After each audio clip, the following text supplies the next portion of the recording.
News 18 Kannada ಡಿಜಿಟಲ್ಗೆ ಸ್ವಾಗತ. ನಾನು ಪ್ರೇಮ್ ಕುಮಾರ್.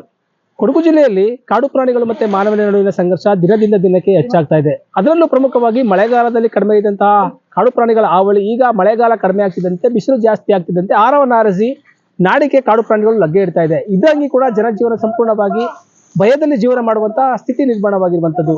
ಕೊಡಗು ಜಿಲ್ಲೆಯಾದ್ಯಂತ ಕಳೆದ 2 ದಿನಗಳ ಹಿಂದಷ್ಟೇ ಕೂಡ 2 ಗಬ್ಬದ ಹಸುಗಳನ್ನ ಬಲಿ ಪಡೆದಂತಹ ಹುಲಿ ಗ್ರಾಮದಲ್ಲಿ ಅಡ್ಡಾಡಿ ಭಾರಿ ಆತಂಕವನ್ನ ಸೃಷ್ಟಿ ಮಾಡಿದೆ. ಈಗ ಆ ಹುಲಿಯನ್ನ ಸೆರೆ ಹಿಡಿಯೋದಕ್ಕೋಸ್ಕರವಾಗಿ ಅರಣ್ಯ ಇಲಾಖೆ ಮತ್ತೆ ವನ್ಯಜೀವಿ ಮಂಡಳಿ ಸದಸ್ಯರಾದಂತಹ ಸಂಕೇತ್ ಪೂವಯ್ಯ ಮತ್ತೆ ಅರಣ್ಯ ಸಿಬ್ಬಂದಿಗಳ ನೇತೃತ್ವದಲ್ಲಿ 2 ಸಹಕಾರಿಗಳ ನೇತೃತ್ವದಲ್ಲಿ ಕೊಡಗು ಜಿಲ್ಲೆಯಲ್ಲಿರುವಂತಹ ಪೊನ್ನಪೇಟೆ ತಾಲೂಕಿನ ಸೂಳುಗೋಡು ಗ್ರಾಮದಲ್ಲಿರುವಂತಹ ಒಂದು ಕಾಫಿ ತೋಟದ ಪಕ್ಕದಲ್ಲಿ ಒಂದು ಕಾರ್ಯಾಚರಣೆ ನಡೀತಾ ಇರುವಂತದ್ದು.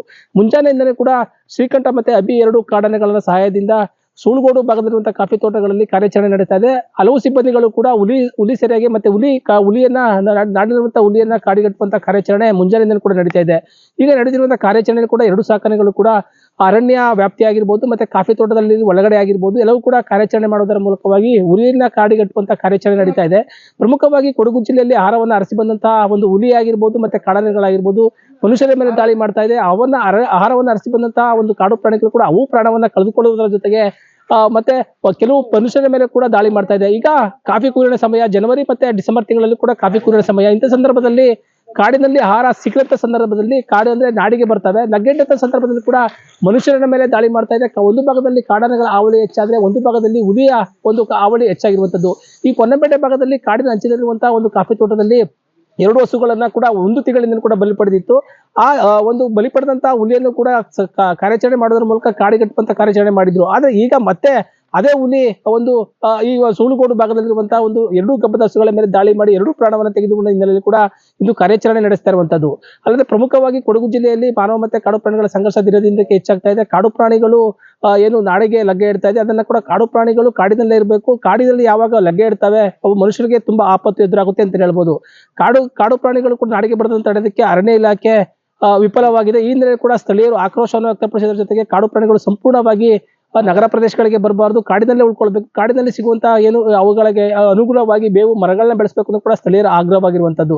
ಈಗ ಪೊನ್ನಪೇಟೆ ತಾಲೂಕು ಸುಳ್ಗೋಡು ಗ್ರಾಮದಲ್ಲಿ 2 ದಿವಸದಿಂದ ಏನು ಹಸುಗಳ ಮೇಲೆ ಹುಲಿ ದಾಳಿಯಾಗಿದೆ, ಆನೆಗಳನ್ನ ಬಳಸಿ ಈಗ ಕಾರ್ಯಾಚರಣೆ ಶುರು ಮಾಡಿದ್ದೇವೆ. ಝೂ ಅಭಿಮನ್ಯು ಮತ್ತು ಶ್ರೀಕಂಠ ಅಂತಕ್ಕಂಥ 2 ಆನೆಗಳನ್ನ ಬಳಸಿ ಸಿಬ್ಬಂದಿಗಳು ಕಾರ್ಯಾಚರಣೆಯನ್ನು ಮಾಡ್ತಾ ಇದ್ದಾರೆ. ಒಂದು ಪಂಜರನ್ನು ಕೂಡ ಅಳವಡಿಕೆಯನ್ನು ಮಾಡಿದ್ದೇವೆ. ಈಗ ನಮ್ಮ ಶಾಸಕರು ಎಸ್ ಪೊನ್ನಣ್ಣನವರು ಅಗತ್ಯ ಬಿದ್ದರೆ ಅರವಳಿಕೆಯನ್ನು ಅಳವಡಿಸಿ ಹುರಿಯನ್ನು ಸೆರೆ ಹಿಡಿದು ಪುನರ್ವಸತಿ ಮಾಡಿಸಬೇಕು ಅಂತಕ್ಕಂಥ ಆದೇಶವನ್ನು ಕೂಡ ಪ್ರಧಾನ ಅರಣ್ಯ ಸಂರಕ್ಷಣಾಧಿಕಾರಿಗಳ ಜೊತೆ ಮಾತನಾಡಿ ಕೊಡಿಸಿದ್ದಾರೆ. ಈಗ 4 ತಿಂಗಳ ಹಿಂದೆ ಈ ಭಾಗದಲ್ಲಿ ಈ ಸಮಸ್ಯೆ ಇತ್ತು, ಆದರೆ ಯಶಸ್ವಿಯಾಗಿ ನಾವು ಅದನ್ನು ಕಾಡ್ಗಟ್ಟತಕ್ಕಂಥ ಕೆಲಸವನ್ನು ಮಾಡಿದ್ದೇವೆ. ಈ ಬಾರಿಯೂ ಕೂಡ ನೋಡಿ, ಇಲ್ಲಿ ನೀವು ನೋಡಿದರೆ ಇಲ್ಲಿ ಒಂದು ಭಾಗದಲ್ಲಿ ಕಾಫಿ ತೋಟ ಇದೆ, ಸುತ್ತ 3 ಭಾಗದಲ್ಲೂ ಕೂಡ ಕಾಡಿದೆ. ಇದು ಹುಲಿಯ ವಾಸಸ್ಥಾನ ಇದೆ. ಅದರಿಂದ ಅಲ್ಲಿ ಒಂದು ಪಂಜರವನ್ನು ಕೂಡ ನಾವು ಅಳವಡಿಕೆಯನ್ನು ಮಾಡಿದ್ದೇವೆ. ಈಗ ಇಲ್ಲಿ ಇನ್ನೊಂದು 2 ದಿವಸದೊಳಗಾಗಿ ಯಶಸ್ವಿಯಾಗಿ ಏನು 4 ತಿಂಗಳ ಹಿಂದೆ ನಾವು ಕಾಡುಗಟ್ಟಿದ್ದೇವೆ, ಅದೇ ರೀತಿ ಹುಲಿಯನ್ನು ಕಾಡುಗಟ್ಟತಕ್ಕಂಥ ಕೆಲಸ ಆಗ್ತದೆ. ರೈತರೇ ಇರ್ಬೋದು, ಶ್ರಮಜೀವಿಗಳೇ ಇರ್ಬೋದು, ಅಥವಾ ಅರಣ್ಯ ಪ್ರದೇಶದಲ್ಲಿ ಸುತ್ತಮುತ್ತ ಇರ್ತಕ್ಕಂಥ ಸಾರ್ವಜನಿಕರು ನೆಮ್ಮದಿಯಿಂದ ಇರ್ಬೋದು ಅಂತಕ್ಕಂಥ ಮಾತನ್ನು ಹೇಳ್ತಾನೆ. ಈ ಸುಳ್ಗೋಡು ಭಾಗದಲ್ಲಿ ಇವತ್ತು ಒಂದು 2 ದಿವಸ ಮುಂಚೆ ಏನು 2 ಹಸುವನ್ನು ಹುಲಿ ಬಂದು ಕಿಲ್ ಮಾಡಿದೆ. ಅದರ ಕಾರ್ಯಾಚರಣೆ ಈಗ ನಡೀತಾ ಇದೆ. 2 ಆನೆಯನ್ನು ತಂದು ಕಾರ್ಯಾಚರಣೆಯನ್ನು ಮಾಡ್ತಾ ಇದ್ದೀವಿ. ಹಾಗೆ ಇಲ್ಲಿ ಕಾಫಿ ತೋಟದ ಈ ಫಸಲಿರುವ ಕಾರಣ ಕಾಫಿ ತೋಟದ ಒಳಗಡೆ ಆನೆಯನ್ನು ಕರ್ಕೊಂಡು ಹೋಗಲಿಕ್ಕೆ ಭಾಳ ತಾಪತ್ರೆ ಆಗ್ತಾಯಿದೆ. ಆದರೂ ಒಳಗಡೆ ಬೋನನ್ನು ಇಟ್ಟು ಹುಲಿಯನ್ನು ಹಿಡಿಯುವಂಥ ಪ್ರಯತ್ನವನ್ನು ಮಾಡ್ತಾಯಿದ್ದೇವೆ. ಹಾಗೆ ಹುಲಿಯನ್ನು ಇಲ್ಲಿಂದ ಹೊರಗಡೆ ಈಗ ನಮ್ಮ ಏನು ನಾಮನಿರ್ದೇಶಕ ಸಂಕೇತ್ ಪೂವಯ್ಯನವರು ಹೇಳಿದ ಹಾಗೆ 3 ಭಾಗ ಫಾರೆಸ್ಟ್ ಇರೋದರಿಂದ ಹುಲಿಯನ್ನು ತೋಟದಿಂದ ಅಟ್ಟುವಂಥ ಕೆಲಸವನ್ನು ನಾವುಗಳೆಲ್ಲ ಸೇರಿ ಫಾರೆಸ್ಟ್ ಅವರು ಎಲ್ಲ ಸೇರಿ ಮಾಡ್ತಾ ಇದ್ದೀವಿ ಅಂತ ಹೇಳಲಿಕ್ಕೆ ಇಷ್ಟಪಡ್ತೇನೆ. ಪ್ರಮುಖವಾಗಿ ಈಗ ವನ್ಯಜೀವಿ ಮಂಡಳಿ ಸದಸ್ಯರಾದಂಥವರು ಕೂಡ ಸಂಕೇತ್ ಪೂವಯ್ಯನವರು ಕೂಡ ಅಲ್ಲಿ ಹುಲಿ ದಾಳಿ ಆಗ್ತಾ ಇರುತ್ತೆ, ಮತ್ತೆ ಕಾಡು ಆನೆಗಳು ಕೂಡ ದಾಳಿ ಆಗ್ತಾ ಇರುತ್ತೆ. ಈ ಹಿನ್ನೆಲೆಯಲ್ಲಿ ಕೂಡ ಅವರು ಏನು ಸ್ಥಳಕ್ಕೆ ಭೇಟಿ ನೀಡುತ್ತಾರೆ ಕಾಡಿಗಟ್ಟುವುದಕ್ಕೆ. ಅಂದ್ರೆ ಹುಲಿ ಆನೆಗಳು ಕೂಡ ಲಗ್ಗೆಟ್ಟನ ಸಂದರ್ಭದಲ್ಲಿ ಆನೆಯನ್ನ ಕಾಡಿಗಟ್ಟುವಂತ ಕಾರ್ಯಾಚರಣೆ ಮಾಡ್ತಾರೆ. ಮತ್ತೆ ಹುಲಿ ಏನಾದ್ರೂ ಕೂಡ ಪ್ರಾಣವನ್ನ ತೆಗೆದು ಅಲ್ಲಿಂದ ಕಾಡಿಗಟ್ಟುವಂತ ಕಾರ್ಯಾಚರಣೆ ಮಾಡ್ತಿದೆ.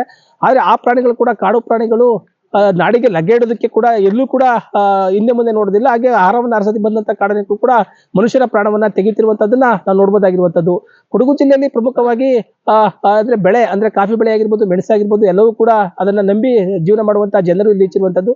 ಈ ಕಾಡು ಪ್ರಾಣಿಗಳ ಹಾವಳಿಯಿಂದ ಕೂಡ ಅವು ಬೆಳೆಯೂ ಕೂಡ ನಾಶವಾಗುತ್ತಿದ್ದಲ್ಲಿ ಕೂಡ ಇಲ್ಲಿನ ಜನಜೀವನ ಕಾಡು ಪ್ರಾಣಿಗಳಿಂದಾಗಿ ಒಂದು ನುಂಗಲಾರದ ಕಾಡು ಪ್ರಾಣಿಗಳ ಹಾವಳಿ ನುಂಗಲಾರದ ತುಪ್ಪವಾಗಿರುವಂತದ್ದು ಈ ಭಾಗದಲ್ಲಿರುವಂತಹ ರೈತರಿಗೆ.